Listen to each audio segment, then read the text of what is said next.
Rob Thorburn took the rails, ran through, sprinted straight past them. We organised an apprenticeship for him, and he's actually been a revelation. About probably 6 months ago, he started to really kick on, and then he got his provincial licence, I think, about 4 to 5 months ago. And from there, yeah, it's just been national improvement. He's a very dedicated young fella too, which has helped a hell of a lot.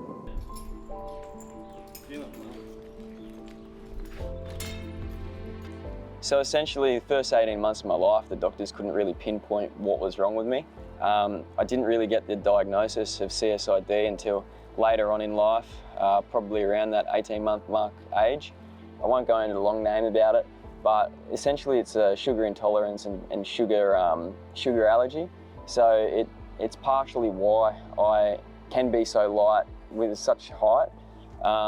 Obviously, I wasn't getting any nutrition as a baby, I wasn't keeping anything down. It's just like sort of going straight through me, and I wasn't a healthy baby. I'd have feeding tubes and tubes all down my nose and mouth, just trying to sort of essentially keep me alive. I look back on it sort of now as it was probably such a traumatic experience as a young child to go through.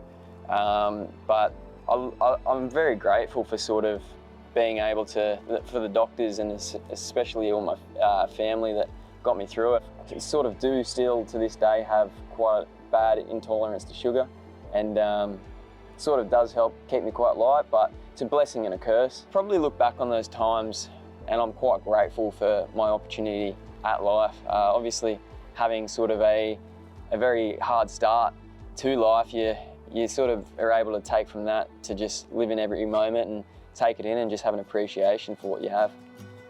Rob Thorburn, straight to the top, moving too strongly. Heavily back-laid and well ridden by young Rob Thorburn. Now, Rob's rather dedicated himself, so always trying to strive and improve. But his record, because he's getting on better horses now, he has improved out of sight. Especially in the last probably 6 months, I've had quite a lot of personal development in my own life.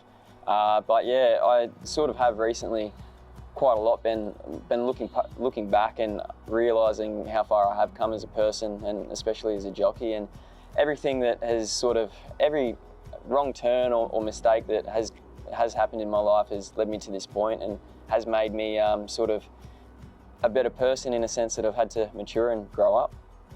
Sort of the high and the lows that I have experienced throughout my life, they sort of just really helped me deal with the highs and lows of racing. Obviously, as being a jockey, you experience good times and you experience bad times. And it was probably, I was watching an interview of Darren Beedman talking about something that he said to Zach Lloyd the other day, and it really, really resonated with me.